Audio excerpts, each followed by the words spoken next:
So how many of you are cooking along with us tonight? Raise your hands. That's okay. If you're not cooking, if you're just learning, you are still welcome. All right. I actually think we have a lot of observers. So we're all going to watch Carol in action and make this matzah toffee crunch afterwards.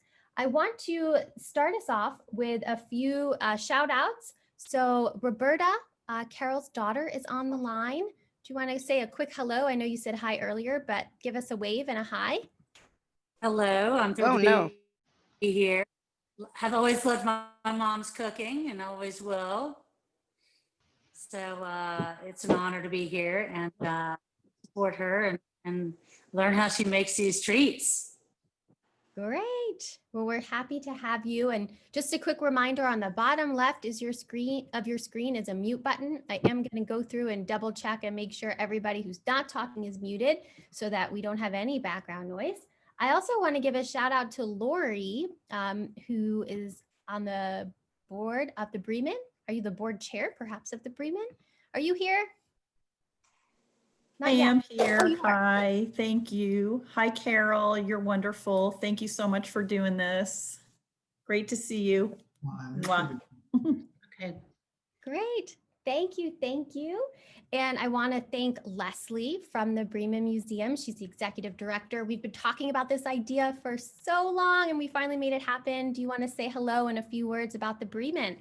Absolutely. First of all, I want to just thank Julia because I met her. I actually found out about Tradition Kitchens from an article in the newspaper that she and her mom had started this amazing program where they were teaching people how to cook in small kitchens. And I adored this idea and thought it was a perfect partnership. So we've worked along in hard time. It takes us a while sometimes to get here, but we're here. And I'm so happy that Carol is our premier cook on this. This recipe comes out of a cookbook that was printed by the Breman called Seasoned with Love. I was going to say we do have a few copies left, so if anybody wants one, just contact me. I'm very easy to find, lgordon@thebreman.org. But we hope that this will be the beginning of a beautiful friendship, as they say in Casablanca. So I wanted also to just give us say that the Breman is closed, but 24/7. You can find us on thebreman.org. We have so many programs going on and so many programs posted that from the past. We have virtual exhibitions and virtual tours. And the wonderful thing Tradition Kitchens does is encourages donations to a nonprofit when they do their work.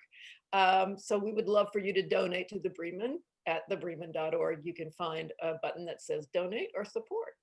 And thanks so much. And thanks again, Carol. I have questions that I'm sure I'm going to ask in the chat while you're cooking. So great. Thank you, Leslie. We are so thrilled. And we were inspired by the cookbook that the Breman Museum has and have dreams of hosting this class and many more in the future. So we're so excited for Carol to be our first featured teacher from your cookbook. I want to quickly just explain how we're going to work and want to welcome all the other guests. Thank you. I'm Julia on behalf of Tradition Kitchens and the Breman. Thank you for coming. Please make sure you are muted. June and Gary, we can hear you. So I'm just going to go through and mute everybody who is not presenting. And really quickly, Carol is going to demo. She's going to take us around her kitchen. It's going to be really fun and it'll feel like we are there virtually.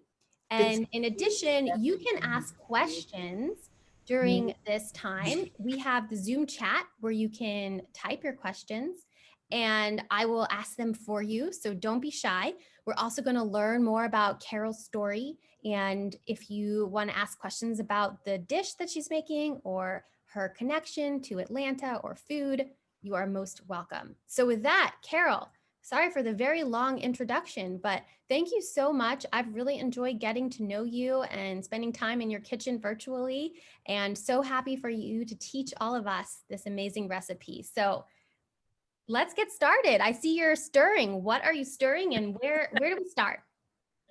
Well, thank you. I'm excited and a little bit intimidated to be your first guinea pig, but it's fun to do.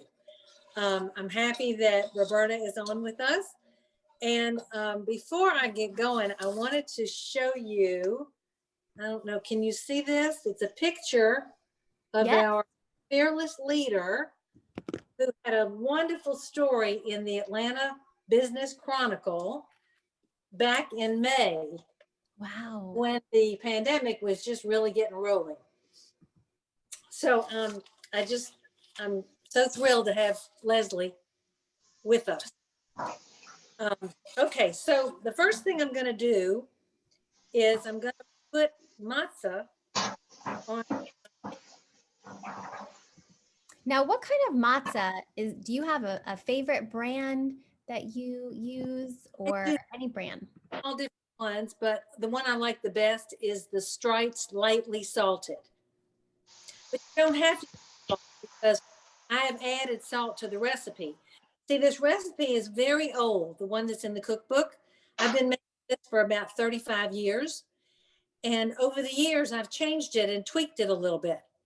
So now I put a half a teaspoon of salt in the sugar mixture, the sugar and butter mixture, which I'm mixing on the stove. So first, let me take you over to the baking sheet. I don't know if you can see it. Yeah. Look at this. You're a pro, Carol. You're going to have your own cooking class after this. Well, I learned it from you. So we're just going to line the baking sheet with the matzah.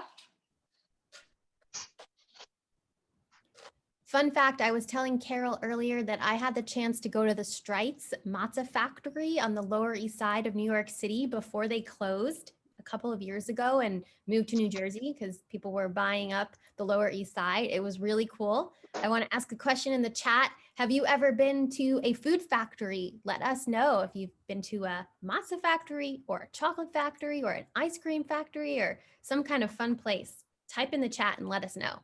And Carol, you're putting the matzahs out, or the matzot, I should say. Yeah. Great. Okay. Yeah. So most people probably know this, but there's a wonderful movie about Strites matzah and the story of all the generations of the Strite family. And you can probably get it. Do you remember the name of it? I'm trying to remember it. I'll find it and I'll put it in the chat. Yeah, it's a cool documentary. Yeah, it is. Okay, so we just leave this like this. I'm going back to the stove. Called Strites Matzah and the American Dream. That's it. Right. It's really a wonderful movie, a wonderful film. It was shown at the Jewish Film Festival a few years ago. Cool. Cool. And it looks like Lori Shapiro is our one attendee who's been to the Frito-Lay factory, and Marilyn has been to a Sleepy Tea Time factory. This is fun. These are all places we can put on our list to visit when we go back to in-person life. So what's happening on the stove, Carol? What are you stirring together? So I have the brown sugar and the unsalted butter and a half a teaspoon of salt in here, and I'm whisking it and I'm bringing it to a boil, and then I have to cook it for 3 minutes. So after it boils, so y'all can go ahead and talk while I'm doing this, unless you have questions. Well, I would love to start. Oh, go ahead. Someone has a question. Go for it. No? Okay. Let me know if you do. I'm sorry. Sometimes Zoom. Share that.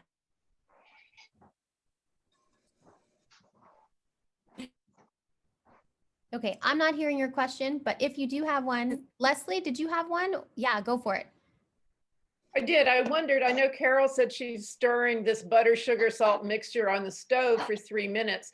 And is something supposed to happen? I mean, is it get thicker, or what's the goal with, or does it work if you just say, okay, I am going to just stir for 3 minutes. It doesn't matter if it changes. I just wonder, sometimes it's like stir until thickens or whatever. So I'm curious. Well, it's a little thicker, but what it really does is it gets foamy. In fact, I can't show it to you, I don't think, but let me try.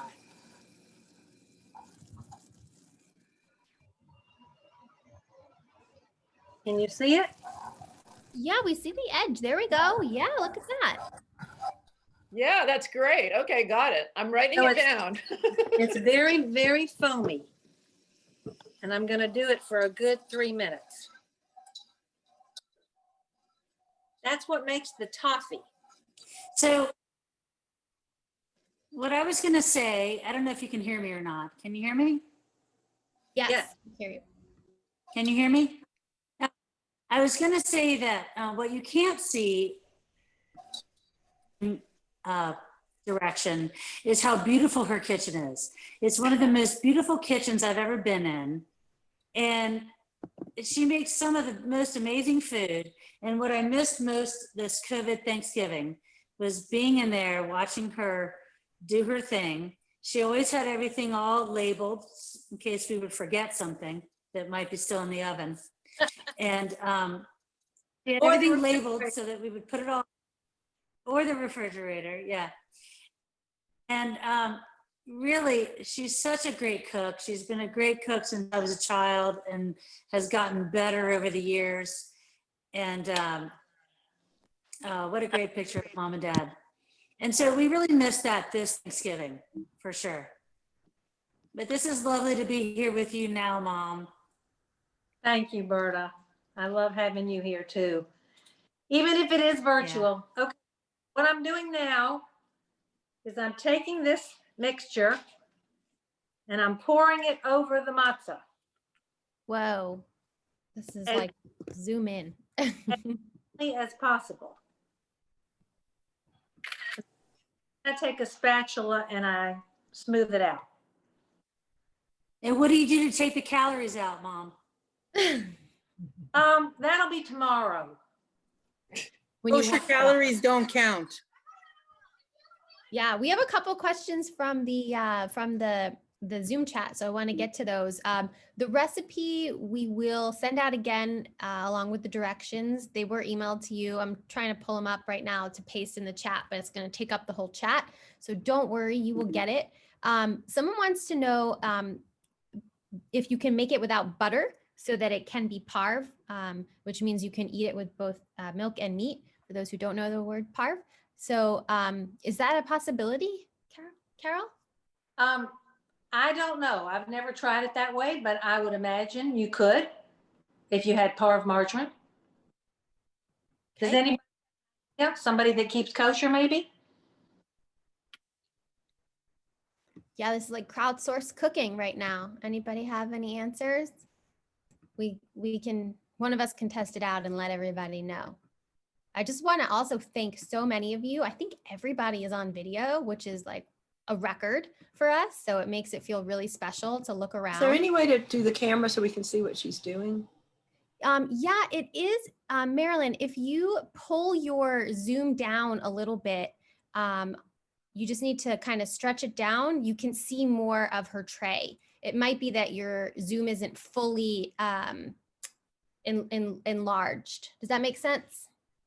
All I'm really doing is with a spatula, I'm spreading the mixture on the matzah as evenly as I can, because I want it all to be covered. And in a minute, I'm going to put it in the oven.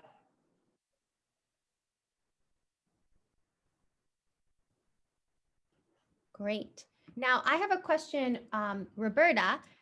It sounds like your mom has made this for a long time. Do you have any fun memories when you were a kid of enjoying this matzah toffee crunch that you might share with us?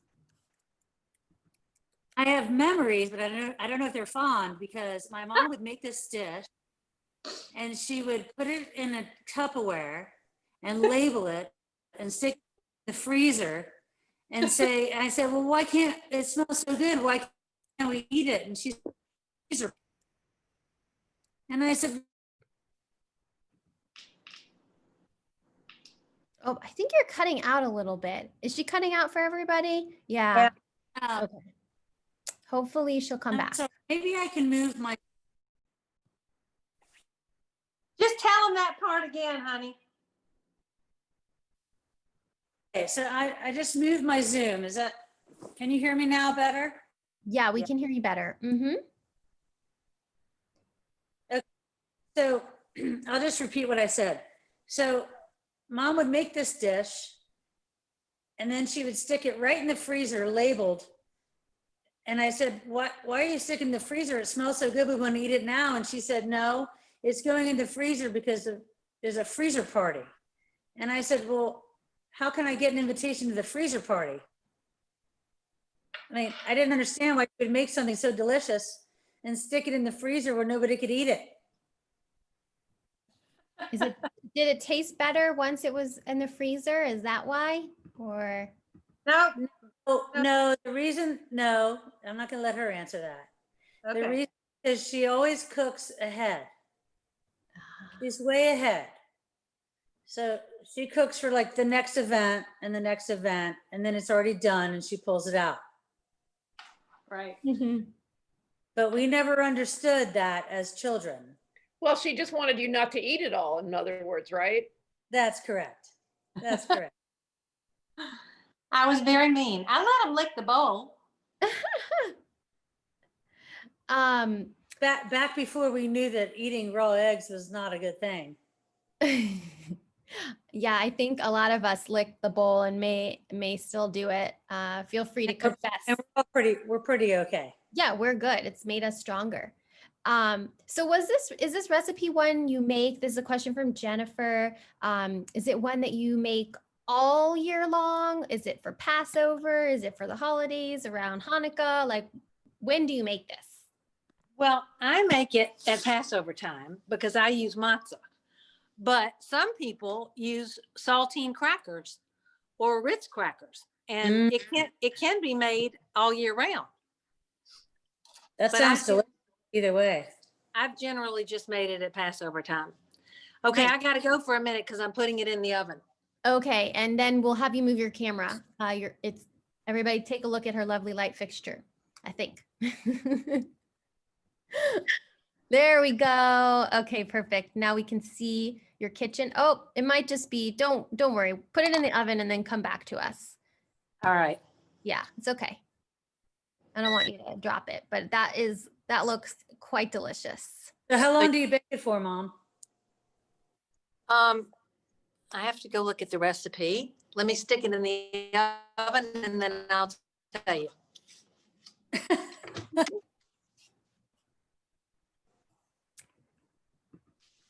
Roberta, did you ever give these as treats to like teachers when you were a kid or to Oh neighbors? yeah, always packaged in a beautiful, cellophane with the right ribbon and yeah, absolutely. Okay, we bake it for 10 minutes. We gave more away than we got to eat. Let me put it that way. You're giving all my secrets. Okay. Yeah. All right, 10 minutes. So let me set the clock. I wish we could be there together doing it, Mom. Yeah, so do I, honey. So do Carol, I. how do you keep all the good stuff from falling off once you put the chocolate and the nuts? Mine all falls off. Well, when I take it out of the oven, it's going to be so burning hot that you can't touch it with, because you'll burn yourself. And that's when I put the chocolate on it. And then right after the chocolate, I put on the nuts. And so it's very sticky and it's still hot and usually it sticks. We'll see. It might not work this time. Yeah. We'll see. Good advice. Good advice. So take us back to when this recipe started. What did you make it up yourself? Did you get inspiration from someone? I saw this recipe someplace and it sounded good to me and I made it and it was Passover time. And it was about 35 or 40 years ago. And I was in a group therapy situation. And at Passover time, people sometimes, Passover and Easter, people bring stuff to the class, to the group. And so one time I took a tin full of these cookies, these things, whatever you call them. And I passed it around. And then one of the guys said, he was a nice Episcopalian guy named Paul. And he said, pass those things around here again. I want some more of those Moses cookies. So they just became Moses cookies from then on. So that's what I call them.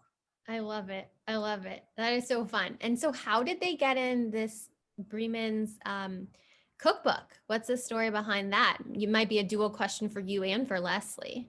Well, and also I think Elaine Skybell is on the Zoom. She And is. and Nancy Hirsch, and they were principals in the making of the cookbook. So we should ask them. Elaine and Nancy, are y'all here? Looking for them. Here. They were. Well, I didn't hear what you were asking though. How did the recipe get in the cookbook? We tested so many recipes and made decisions, and then they got overturned and changed and rearranged. And some of the good ones got in and some didn't. And this one did. Nice. So is it invite 15 only? minutes, Carol. What? The cookbook says 15 minutes. Oh, it does? Yeah. Okay. What did you say, Carol? 10. I said 10. Well, But it, It would probably work in 10, what depending. Carol does, typically baking recipes give you a range, right? 8 to 10, 10 to 15, 20 to 25. She always sets it for the early part and then checks it because everybody's oven is different. Exactly right. That's true. That's true. Yeah. Exactly right. Usually it takes somewhere between 10 and 15. She told me that when I was like 8. Well, you learned well. And who Roberta's a good cook herself. You raised a smart kid. I did. I love it. You have quite the mother-daughter bond. This is very special. Yeah. So- we're very- Can Carol, y'all what see are we that? looking at now? Wow, great shot. Whoa, in the oven, huh? In the oven. Yeah. So in a few minutes, they'll start to bubble. And I just have to leave it in there till I think it's ready. Nice. How delicious does it smell in your house right now? It is smelling good. Yeah, Good. that's the one detriment. You can't taste on Zoom and you can't smell. If someone could invent that, I think would really make a lot of us happy. Leslie, you had a good question. Do you want to unmute and ask that about the pecans or other nuts? Sure, because I was looking at the recipe and I noticed that you do chocolate chips, white chocolate chips, and toasted nuts. And I wondered, because I tend to burn every nut that I try to toast, although I like them burnt, but they don't usually work in recipes. Can you buy these pre-done, or do you have to really No. kind of roast them yourself? You got to roast them yourself. And I have burned so many nuts that what I do now is I stand right by the toaster oven and take them out a little bit before they're done, because they keep on cooking after you take them out. Ah, okay, that's why I burn them. That's what I did last night. I don't know if you can see these almonds. Wow, slivered almonds. Okay, great. Got it. Wow. Wait, keep that there. I want to take a screenshot of that. That looks amazing. And then underneath those are pecans. Let me see Now- if I can. If anybody has a nut allergy, are the nuts optional or are they required? They could be optional. I mean, if you're going to be allergic, if you're allergic to it, Right. you can't use them. So it could be optional. It's just better with the nuts. Yeah. Just put more toffee bits and more chocolate chips and more Right. all that other wonderful stuff. And you instead. can also put butterscotch chips or peanut butter chips or whatever kind of chips you want. Over the years, I've just pared it down and I only use chocolate. Nice, nice. And Jennifer also is suggesting toffee. Linda is suggesting toffee. Jennifer is saying, what about dried fruit? What a fun idea. You could use dried fruit. I wouldn't use toffee chips because what's in the oven right now is making the toffee.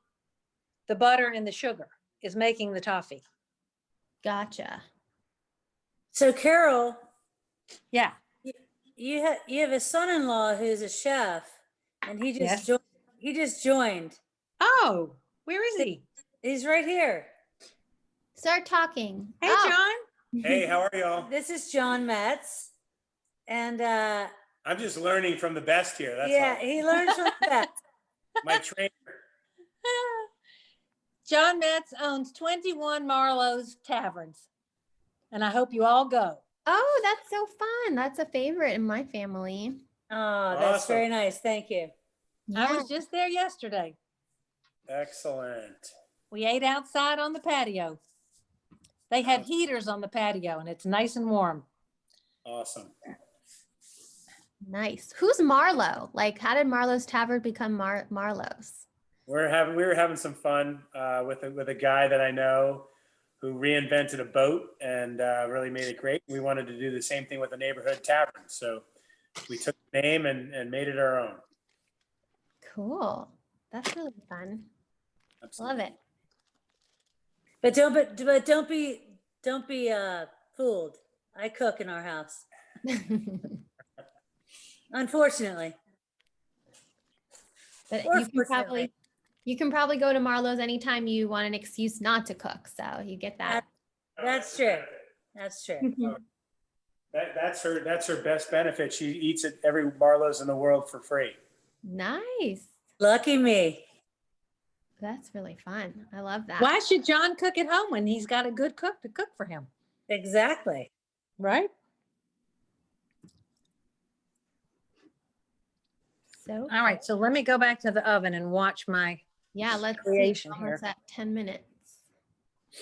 Oh, I think it's almost done. Can you see it? Yeah.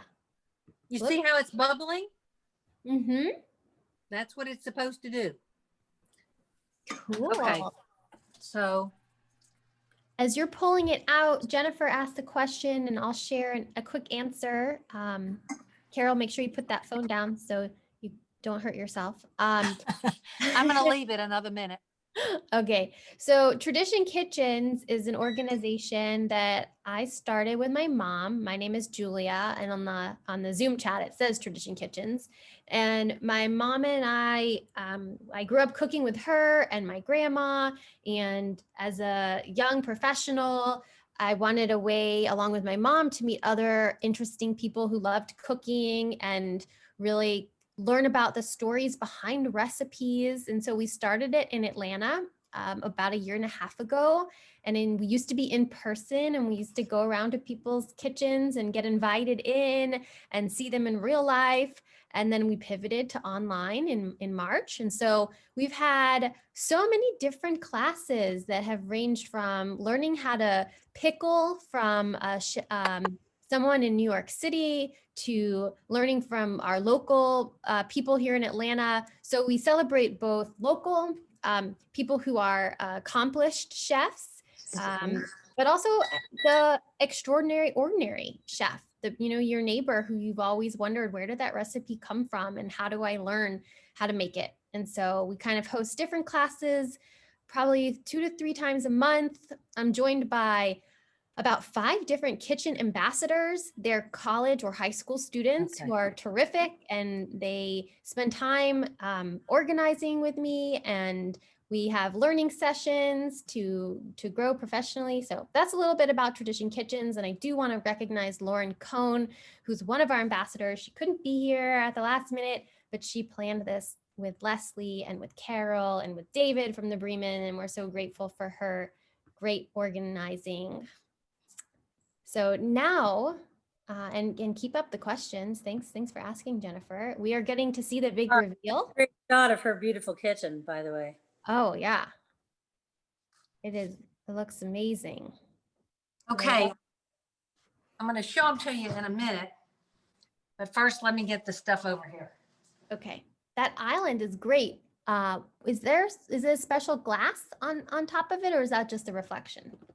No, it's special glass and it lights up all different colors. What? Yeah, it's fantastic. That's cool. I think Emerald would be jealous of this kitchen. So would Rick. Yes.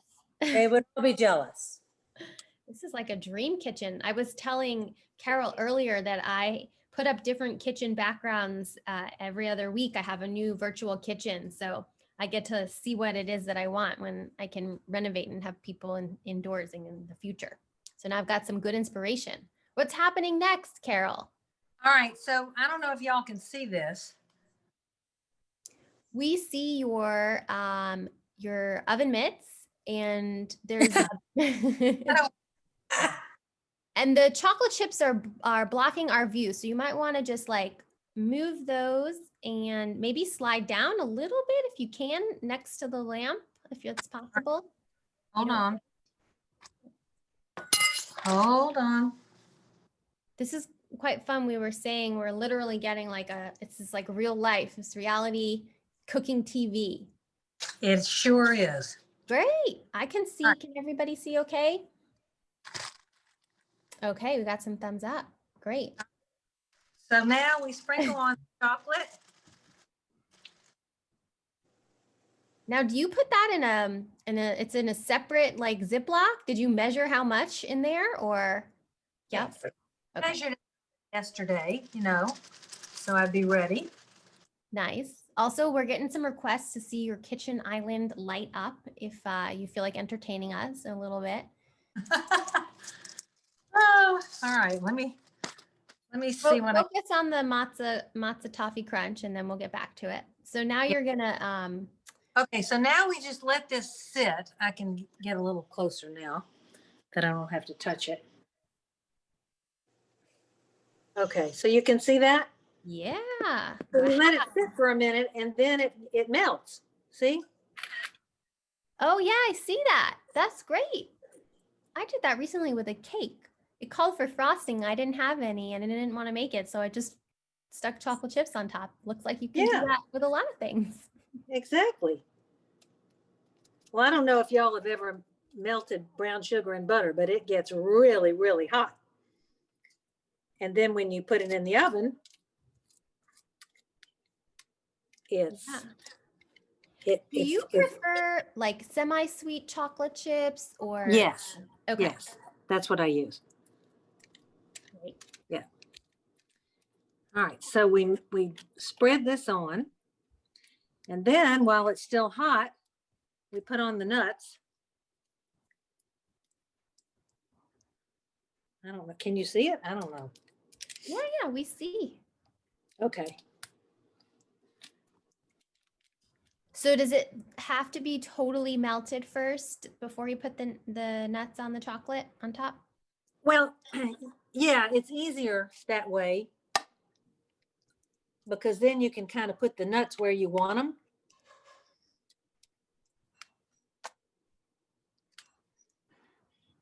But you don't have to. I mean, there's so many different ways, that different cooks do things, Mm-hmm. Okay. Now I will get the nuts and we'll start putting them on. Any other questions for Carol or Roberta? Where do you find the white chocolate chips? Well, I told you that over the years I've tweaked the recipe and changed it. And so I don't use the white chocolate chips anymore. However, you can get them at Publix because I've seen them there. Okay. And probably Kroger too. But we just like it better with the plain chocolate. So I stopped using the white ones. Did it taste different with the white and the chocolate together? Yeah, it does. Okay. White chocolate is very, very, very sweet. Oh. And it changes the taste a little bit. And we just prefer it this way. But some people love white chocolate. Okay. And now all we do is just let it sit, let it cool. And when it's cool a little bit, I put it in the refrigerator and then into the freezer for a little while. And when it's nice and cold, I just break it up with my hands. And in a second, I'll show you what it looks like. So this is can you see that? Yes, hold still. Yeah, wow. Looks great. Okay, so that's, uh-oh, did I Oh, move? that's me. That's me. I'm taking pictures. Oh, okay. All All right. and have it documented. So, all right, so when they're done, I just break them up with my hands. And that's what they look like.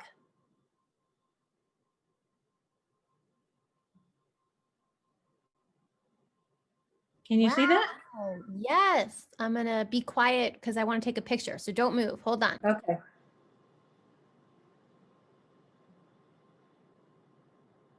And they look beautiful on that plate and the doily. Thank you.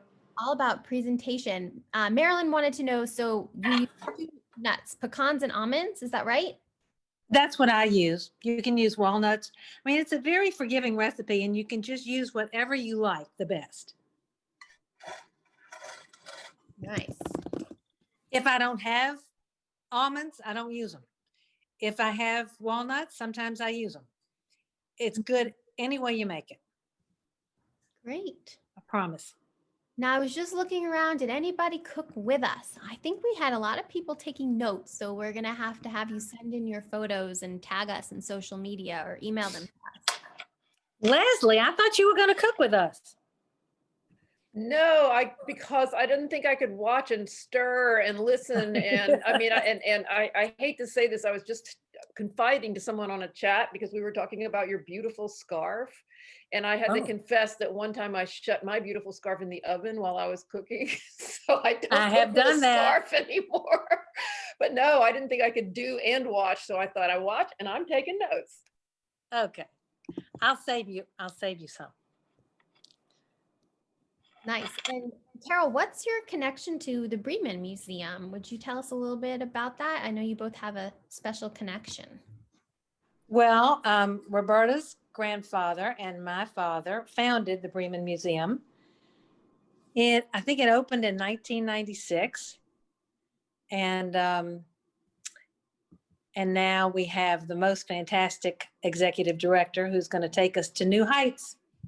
Did I embarrass you? I hope so. It is great already, but it's going to be greater. Yeah. And I hope everybody on this call is a member. If not, we are convinced. Does membership come with Toffee Matzah Crunch? Membership chair is on this call, so thank you for the pitch. Yes, that's right. Good, Judy, jump in and make a pitch because, of course, at a certain level, we could consider including Toffee Matzah, right, Judy? Pardon? Say At that a again. certain membership level, we could consider including Toffee Matzah, right? Oh, absolutely. I could do that. Then you really have to share it, Carol. Okay. So should I share it the way I've tweaked it to be final, or do you want the one that's in the cookbook? Up to you, whatever your preference is. I'm sure your current version is great. I'm sure it's gone through enough years of testing that this is the best recipe. Well, I think it is, but it's really a matter of personal taste. I guess we'll have to all have a taste when we get back. We can get back together in person. Right. I'll be glad to make it again.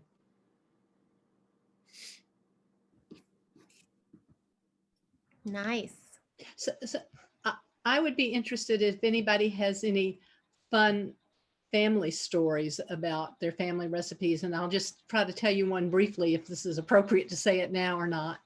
But my grandmother was one of one of 9 children, but 6 girls. And the girls, half and half lived in Atlanta and the others lived around Georgia. And all my life, everybody in our family loves chocolate. So all my life, my maiden name is Bauer. So all my life, we've eaten the Bauer chocolate cake for our birthdays. No matter what, every one of us wanted the Bauer chocolate cake. And the Bauer chocolate cake was my grandmother's, as far as we knew. So back in 2000, and I'll have to give another pitch to the Breman because of the museum, and I won't go into any details.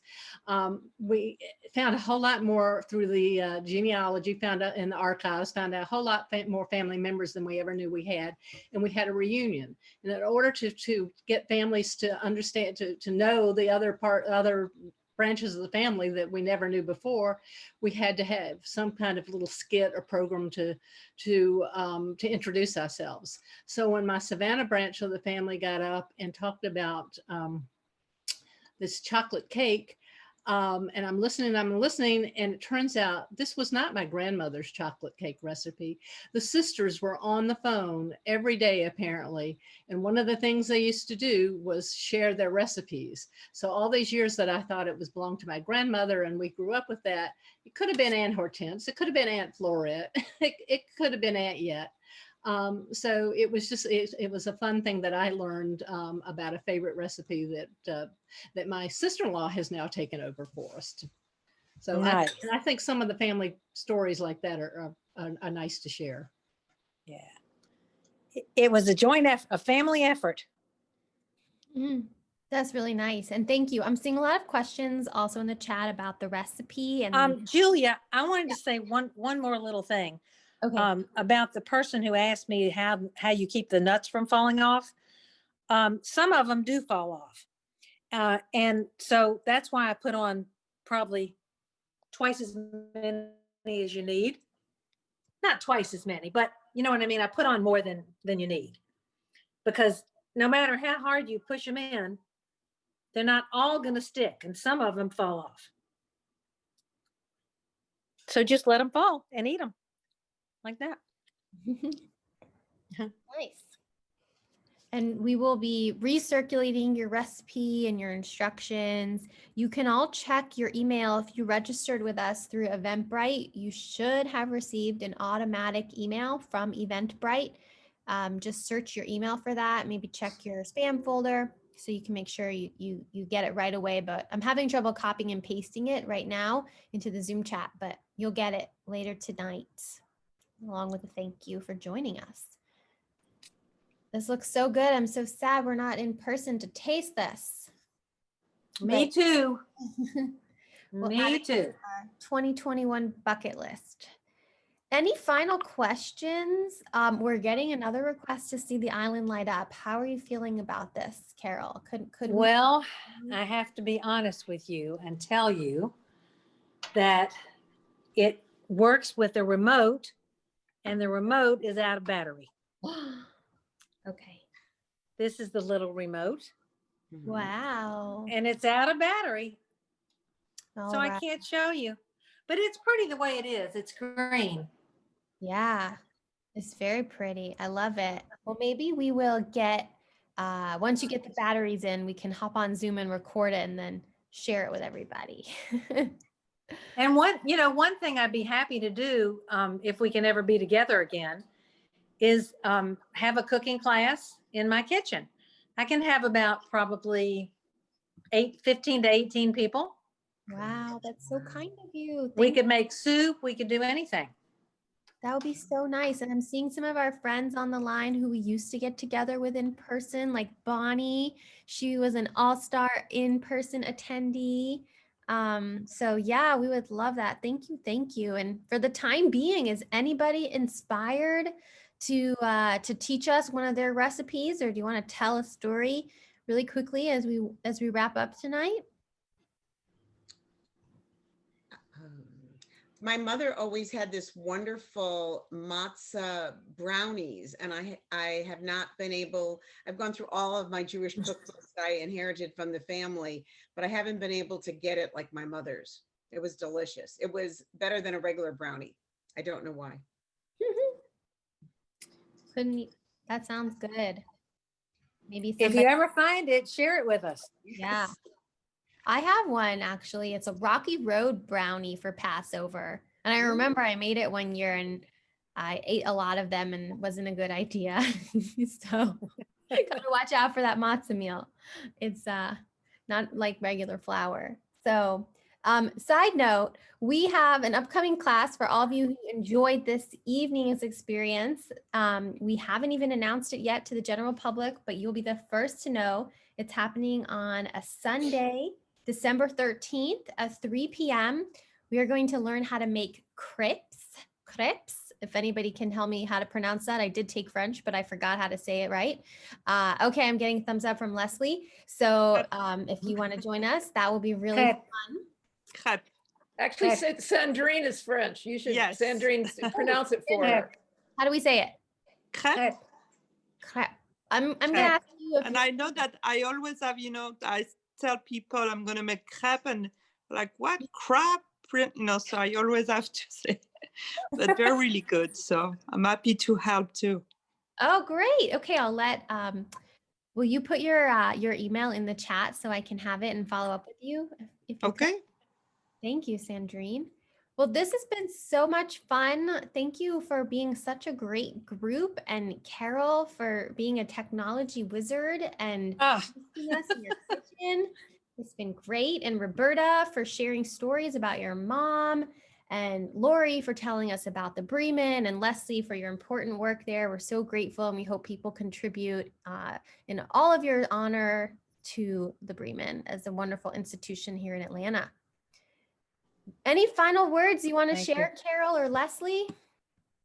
I just had a really good time, and Julia, you're a wonderful guide and lovely, sweet person. And here's to our leader. Keep going.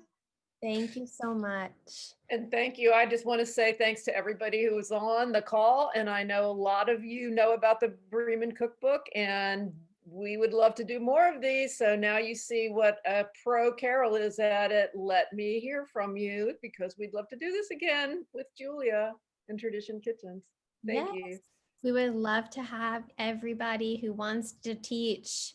Just let us know. We're all looking for good distractions right now. And this is definitely, cooking is a good stay home activity. So now that I've had dessert first, I'm going to go have some dinner. I hope everyone has a great evening. Stay safe, stay home. Thank you, Julia. Thanks. Bye, everyone. Bye. Thank you. Thank you. Bye. Thank you. Thank you. Bye-bye. Thanks.